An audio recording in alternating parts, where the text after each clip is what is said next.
Hi, this is Ronnie from Everything Vive here, and today I wanted to do something a little bit different for the channel. I wanted to kind of talk a little bit about a game that I played recently by myself, just to kind of, have a chance to talk a little bit more in depth about a title and kind of highlight it as a separate episode. So this week in this first episode that I'm doing this on, I wanted to talk about Paper Valley. Paper Valley is an excellent example of a game that takes a simple concept and executes it to perfection and really, gets what virtual reality is all about. I mean, I think this is a title that, like I said, it takes the simple act of throwing a paper airplane and then really identifies, what would be fun about those kind of mechanics using the type of input devices that we have on the current VR platforms, and then also accentuates everything that you know and love about VR to try to take advantage of it to its fullest. Paper Valley is roughly $13. It's $12.99, and it was released earlier in June of 2018.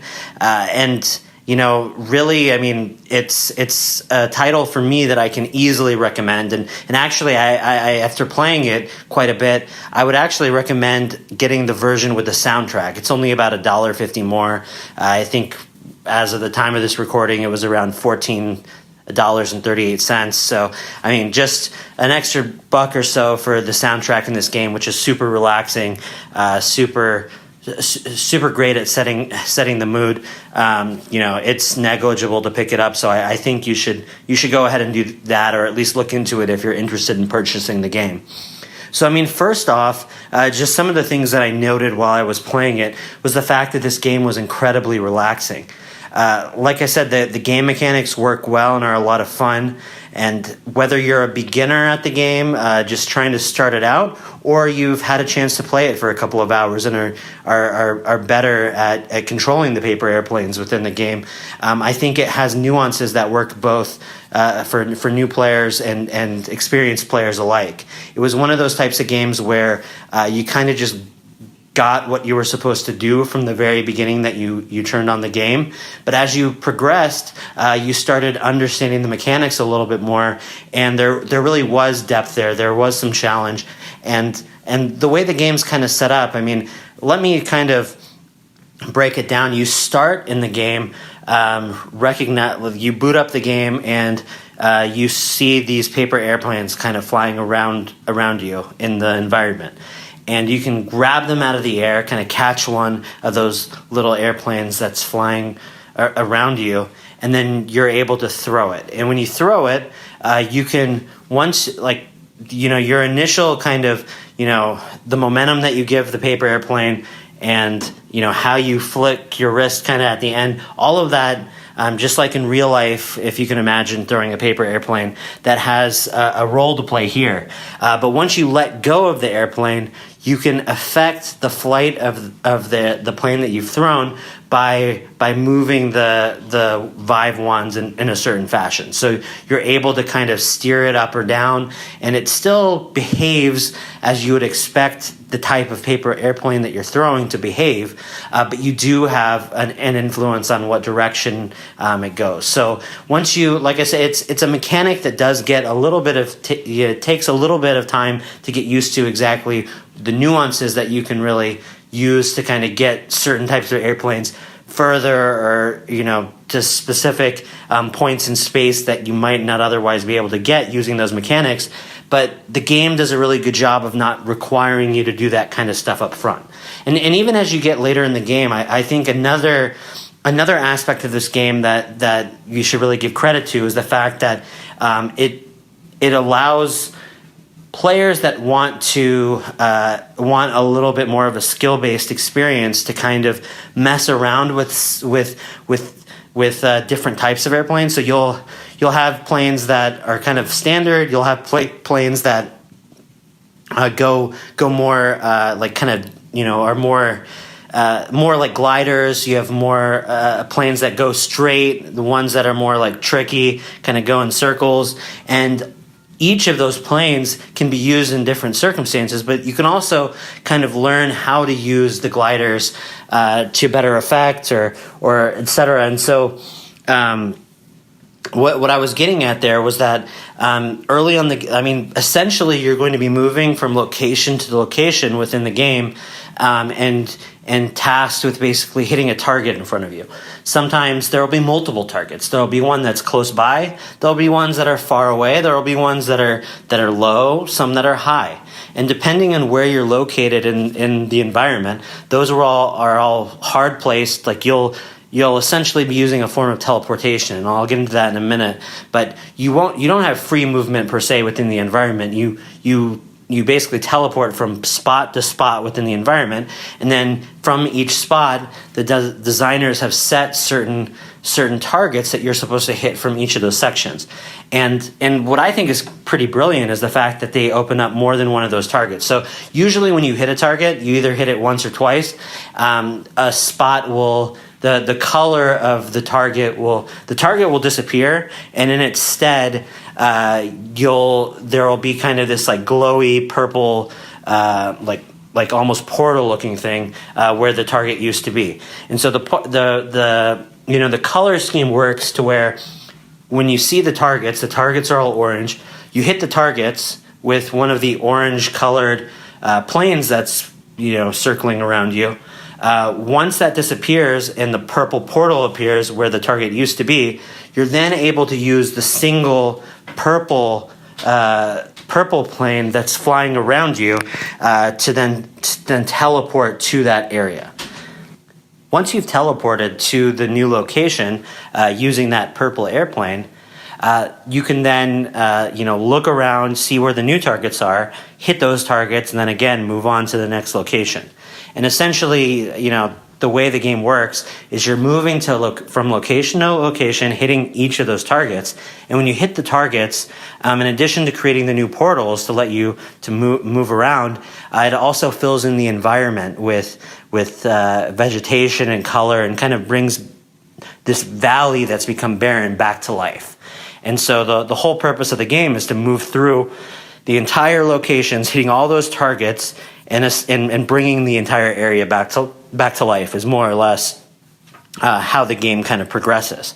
And as it comes to life, not only does the environment around you kind of morph and become more alive, but the soundtrack also opens up and really accentuates the experience that you're having of moving from location to location. And so with that brief introduction in mind, I think what I was getting to as far as what the game does so brilliantly is the fact that it lets you decide exactly which targets you're trying to hit from each location. So there's usually a very obvious, simple target in front of you that you can hit with the paper airplane from the location you're standing at.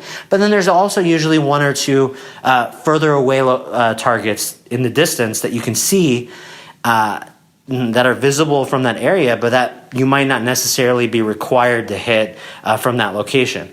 And so if you want, you can eventually you'll have to come back and hit that closer target, but you can experiment, and after hitting the close target, rather than teleporting straight to that location, you can decide to hit a couple other targets that you might be able to see that are further away, and use the game mechanics to throw the airplanes and steer them in a way to which you might be able to hit some surprisingly far targets. And so that's where skill kind of comes into play, as far as you kind of deciding which targets you want to try to hit, which targets you want to wait until you're closer for, and then in addition to that, the various types of airplanes that they give you. The standard glider is, for me anyways, usually the most fun way of hitting the targets, but for certain ones that are kind of more difficult to get, it's sometimes advantageous to use the faster kind of dart-like airplanes that they provide you. which kind of makes like hitting straight lines but further targets away much easier. And the game does a good job of recognizing when you've kind of used up, maybe there's a challenging target in the distance, you've used up a ton of airplanes on it, you're still not hitting it. They'll start kind of spawning you those more dart-like planes, realizing that, oh, you're kind of stuck here. We'll give you this kind of airplane as a little bit of a crutch to kind of get past this part. And so you never really feel like the flow of the game is really disrupted. You never feel like you're stuck in a position where, oh man, like there's no way I can hit that target. I'm stuck. I guess I have to turn off the game. Like you never feel that way in this game, no matter how challenging the targets are to hit. So, and I think all of that is very well done. Like I said, some games, especially with these kind of throwing mechanics, they could be too hard or they could be too easy, and either of those things are going to make the experience suffer as a result. But in Paper Valley, the game does a really great job of making it feel like you're both challenged, but at the same time that you're able to have fun and get through things and not get too stuck. So with that out of the way, I'm gonna kind of check back at some of these notes that I had written down because I had a lot of notes. Like I was getting to before, the music and the visual designs, I mean, both of them are complementary and extremely gorgeous. The visuals are simple and stylized, kind of solid shaded, not really like cell shaded or anything like that, but cartoony in a sense. But they really get, I'm trying to think of some games that the aesthetic, the visual aesthetic kind of remind me of, not quite like Journey or some of those other games, but similar. I mean, or Flower, for example. Like the stylized nature of the environments, really.